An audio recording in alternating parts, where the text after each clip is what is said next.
Hello friends, welcome to GCA. I hope you all are doing good. So today the video is regarding the basic information about the Indian Army, and I'm going to cover this video in a crisp way, will not go in detail, but in a short span of time I will give brief information about each and everything, and this information might be helpful in your SSB interview. So again, without wasting any time, let us start. So let us first discuss the role of the Indian Army. So the primary role of the Indian Army is to maintain territorial integrity, that is to protect the territorial borders of our country from an external threat, that is the foreign aggression, especially from our hostile neighbors like China and Pakistan. And second is to defend country against insurgency, for example the proxy war waged by Pakistan in Jammu and Kashmir. Secondly, to provide assistance to civil community during natural and man-made disaster. So whenever there is a natural or man-made disaster in the country, so we have always seen the Indian Armed Forces are always at front. Another role is to provide troops for the United Nations peacekeeping missions. So from last many decades, Indian Army is contributing to the United Nations peacekeeping missions by providing troops every year. So these are the roles of the Indian Army. So moving to the basic information of the Indian Army. Indian Army is the second largest standing army in the world after the Chinese Army, with more than 1.2 million active troops, and very soon we are going to surpass the Chinese Army, as last year China decided to cut 50% of their army strength as they will be focusing more on their navy. So thereafter Indian Army will become the largest standing army in the world. Now talking about some brief history of the Indian Army.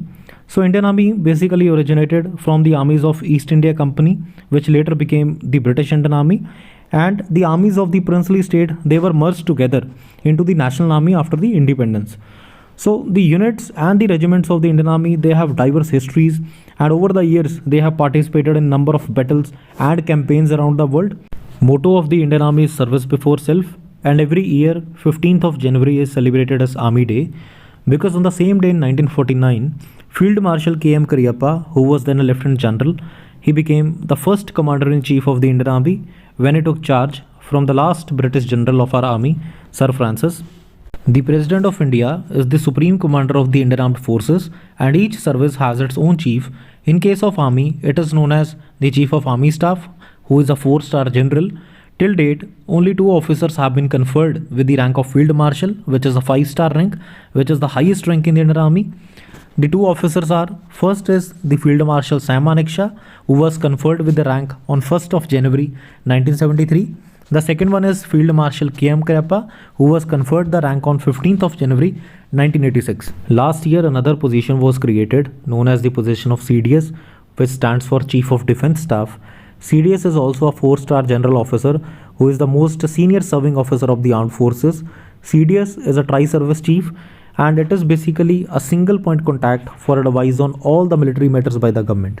Actually, the need to create CDS was felt after the Kargil war, but it was finally on 15th of August 2019 when PM Modi announced that the position of CDS will be created soon. So it was finally on 1st of January 2020 when General Bipin Rawat, he took over as the first Chief of Defence Staff of the Indian Armed Forces. CDS is also in charge of the Tri-Services Command, which is at Andaman and Nicobar Islands, and the Strategic Forces Command of the nuclear weapons, and along with the upcoming Cyber as well as the Space Command. Presently, the Commander-in-Chief of the Indian Army, that is the Supreme Commander of the Armed Forces, is the President Ramnath Kovind. Chief of the Defence Staff is the General Bipin Rawat. Chief of the Army Staff is General M.M. Nirwane.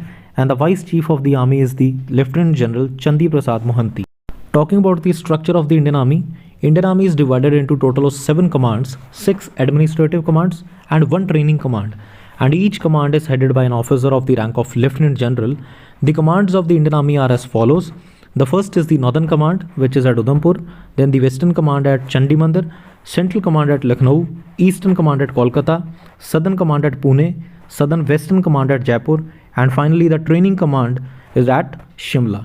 And along with it, there are 2 joint commands, also known as Tri-Service Command, which is commanded by CDS. So these commands are Strategic Forces Command and Andaman and Nicobar Command. Talking about the operational structure, so these commands are further divided into various corps, which are also commanded by an officer of the rank of Lieutenant General, who is junior in service to the Army Commander. Now there are 2 types of corps.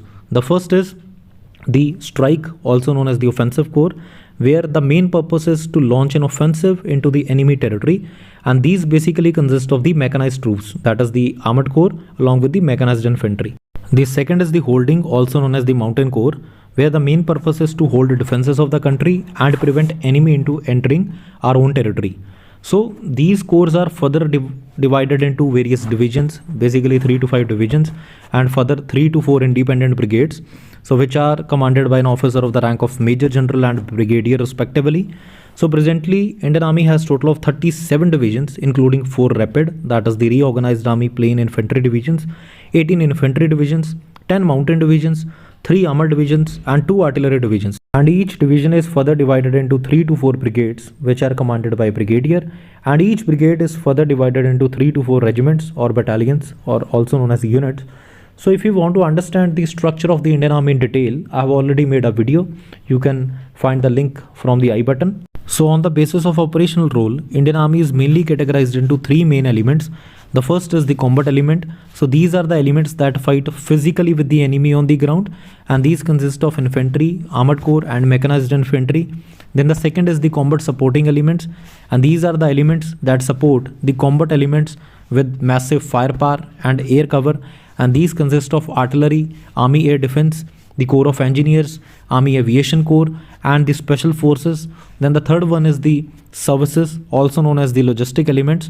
So these are the elements that provide logistic support to the combat as well as the combat supporting element, and these mainly consist of the Army Service Corps and Army Ordnance Corps. Now I will discuss all these elements briefly. Beginning with the combat elements, first one is the mechanized forces, which consist of armored corps and mechanized infantry. So talking about armored corps, the main role of the armored corps is to deliver firepower with speed at desired place, and these consist of main battle tanks like T-72, T-90 and Arjun. And I have already uploaded a detailed video on the armored corps, and if you want to watch, you can click the link on the I button. The second one is the mechanized infantry. So these are the forces that follows tank, and they have BMPs, which are infantry fighting vehicles. The main advantage of the mechanized infantry is that in BMPs they also carry a section of soldiers. Next is the infantry, which means soldiers on the foot that fight hand-to-hand combat with the enemy.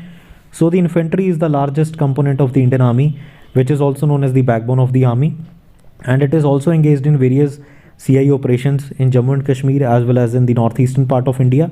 The weapon system held with the infantry include various rifles, machine guns, grenade launchers, mortars and rocket launchers, and I have already uploaded a detailed video on infantry also. You can click the link and find the playlist named Regimental Series. So talking about combat supporting elements, the first is the artillery. So the main role of the artillery is to provide covering fire to the moving elements with the help of its long range guns like the field guns and howitzers. The weapon system also include multi-barrel rocket launchers. So the troops of the artillery, they engage enemy at a very longer distance. So the detailed video on artillery is already uploaded. Then the next is the army air defense. So the main role of the army air defense is to guard sensitive locations like headquarters and communications centers from the enemy air attack. So the army air defense was a part of regiment of artillery, but it was disintegrated later. So it prevent enemy air attack with the help of self-propelled guns. Moving further, next is the Corps of Engineers. So the Corps of Engineers provide engineering support to the army, for example by laying minefields, by detecting mines, then by constructing bridges and defenses, and after completing its technical tasks, they work like a normal infantry. Next is the Corps of Signals, again a very important and technical arm of the Indian Army that is responsible for providing military communication. So as communication is the backbone of military, this arm has a huge role to play, especially in the years to come, because the future battles are going to be hybrid and complex. So detailed video on a Corps of Engineers and Corps of Signals are already uploaded, and if you want to watch, click on the I button and go to the playlist Regimental Series. Moving forward, next is the Army Aviation Corps, the youngest arm of the Indian Army that was raised on 1st of November 1986, and it is responsible for providing covering fire to the moving elements like mechanized forces and infantry, and along with it, it is also responsible for the reconnaissance and for providing logistic support to the army, especially in the hostile regions. For example, in Siachen Glacier, it is providing logistic support to the soldiers deployed there. Then comes the special forces. The special forces consist of the unit which are under the direct command of the Indian military, and these are specifically trained, organized, and equipped to conduct and support special operations. So they have shown their mettle during various operations. So presently there are 8 special forces unit which are held with the Indian Army, and they have been doing a tremendous job, especially in the CI operations. Now let us discuss the services. So the first one is ASC, that is the Army Service Corps. So the Army Service Corps supplies rations for the troops and provides fuel, oil and lubricant to keep the vehicles running. So they also maintain a huge fleet of vehicles that is used to mobilize and transport the fighting forces to the intended battlefield. Then the AOC, that is the Army Ordnance Corps. So it is responsible for the maintenance and supply of ammunition for training and operations. So very soon I am coming up with a detailed video of Army Service Corps as well as the Army Ordnance Corps. Then comes the EME, that is the Corps of Electronics and Mechanical Engineers. So the EME is responsible for the repair and maintenance of vehicles and the weapon system, and I have already uploaded a detailed video regarding the EME. So if you want to watch, click on the I button and go to the playlist regimental series. Next is the Intelligence Corps, that act as the eyes and ears of the designated commander, and it is playing a very important role in collecting and collating the data and finally converting into the actionable information. So it is very effective, especially in the CI operations. Then comes the Army Education Corps, AEC, which is responsible for providing educational training and for conducting the promotion exams of the troops. Then the Army Medical Corps, the AMC, which is responsible for the issue of advisories on health and hygiene of the formation, and it also include conducting yearly medical examination of all the troops by providing all the medical facilities. Then the Army Dental Corps, which provides dental care to all the personnel and their dependents. Then talking about Corps of Military Police, that is the CMP. So the CMP is responsible for maintaining high standard of discipline to prevent any breach of security, and during the battle CMP is responsible for handling prisoners of war and assisting in regulation of traffic and maintenance of high security alert at all the times. Then the Pioneer Corps, also known as the Pioneers, it is the operational logistics arm of the Indian Army. Although it is not a combat arm, but the Pioneers provide disciplined and well-trained manpower where the civilian labor is either not available or its employment is not desirable. So these units are mostly committed in forward and operational areas. Then talking about the RVC, that is the Remount and Veterinary Corps. The RVC is responsible for the procurement, breeding and training of all the animals held with the services, which include horses, cows, dogs, and they also ensure prevention and treatment of infection diseases to the animals held on charge. Then the Army Postal Service Corps. So the Indian Army has its own postal services which caters for all the postal needs of the defense services. Then talking about the JAG, that is the Judge Advocate General's Department. It is basically the legal branch of the Indian Army which deals with the military related disciplinary cases and assist in providing the legal assistance to the army in human rights matters. And apart from all these, the other parts of the Indian Army include MNS, that is the Military Nursing Service, then the TA, that is the Territorial Army, which is also known as the second line of defense, where the volunteers, that is the soldiers and the officers, they serve for the army for around 2 to 3 months a year. Then the Defense Security Corps, that is the DSC, which provides security at the Defense Ministry sites. The main role of the DSC is to ensure security and the protection and security of defense installations against sabotage. Now let us discuss the modernization plan of the Indian Army. So we all are aware that in the recent times we are facing the threat of two-front war waged by China and Pakistan. So in order to fight two-front war at the same time, the first and the foremost thing that we need is to modernize our army, because at present 68% of the equipment held with the Indian Armed Forces are of the vintage category. So therefore there is a dire need to modernize our armed forces to fight the threat of two-front war. So considering this in mind, the Indian Armed Forces have taken various steps to counter this. For example, the army has already embarked an infantry modernization program which is known as the FNSAS, that is the Futuristic Infantry Soldier as a System, where the infantry soldiers will be equipped with the modular weapon system that have multi-functions. For example, there will be the lighter helmets, there will be lighter vest, and apart from infantry, army is also upgrading the mechanized forces, the artillery guns, and as well as the aviation part. For example, in the armored column, Indian Army is planning to upgrade the indigenous Arjun tank, and very soon we are going to induct the Arjun Mark II with better features. For example, the second variant of Arjun, that is the Arjun Mark II, is coming up with the 93 upgrades. And today, most of the tanks held with the Indian Army are night blind, so the Arjun Mark II will come with better night fighting capability. Then, in terms of mechanized infantry, also the Army is planning to upgrade the BMP-2 with various new features. For example, the integration of latest generation fire control system, the twin missile launchers, and anti-tank guided missile, as well as the automatic grenade launchers. Then in terms of artillery also, the Indian Army is upgrading the field guns as well as the howitzer. For example, recently we have inducted the Sharang artillery gun, the indigenously developed Dhanush howitzer, and we have recently procured 155 mm M777 ultra lightweight howitzer gun from US. Then the Indian Army is procuring various anti-tank guided missile system, for example Spike anti-tank guided missile from Israel, and various missile launchers.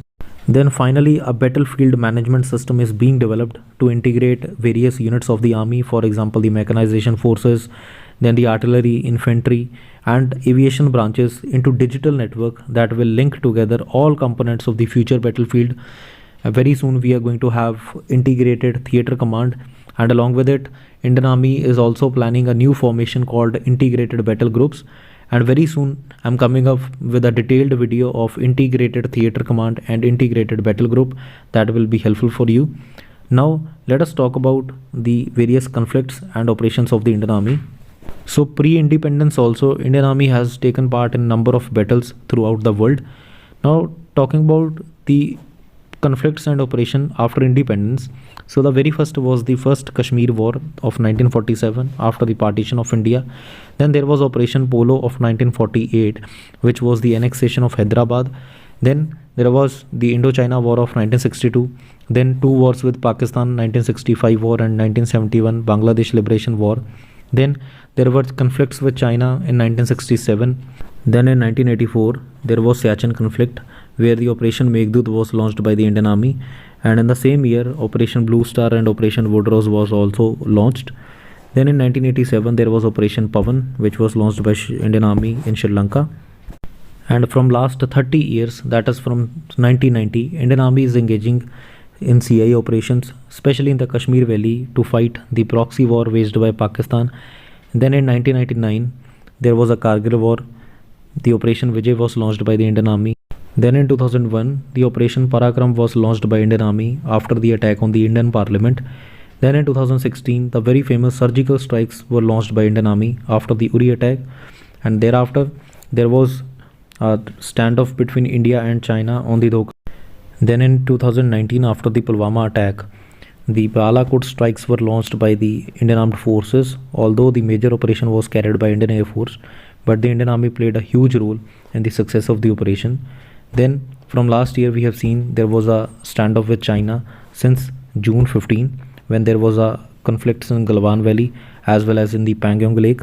And apart from all these, the other operations include the Operation Brass Tacks, which was launched by the army in November 1986, basically to simulate a full-scale war on India's western border with Pakistan. And this exercise was the largest ever conducted in India, and it included 9 infantry, 3 mechanized, 3 armored divisions, and 1 air assault division, as well as 3 independent armored brigades. And apart from this, Indian Army is subscribing troops for the United Nations peacekeeping missions from last many decades, and so far India has taken part in 43 peacekeeping missions. And in 2014, India was the third largest troop contributor, that is the TCC, to the United Nations peacekeeping missions. Now let us talk about the major exercises conducted by Indian Army, both bilateral and trilateral exercises. So the first is the exercise Nomadic Elephant, that is with Mongolia. Then the exercise Ashwamedha, where the Indian Army tested its network-centric warfare capabilities. And this exercise was held in the Thar region of Rajasthan, where more than 3 lakh troops participated. Then there is exercise Yudh Abhyas with the USA, and exercise Shakti with the France, and exercise Shurveer, which was conducted in May 2012.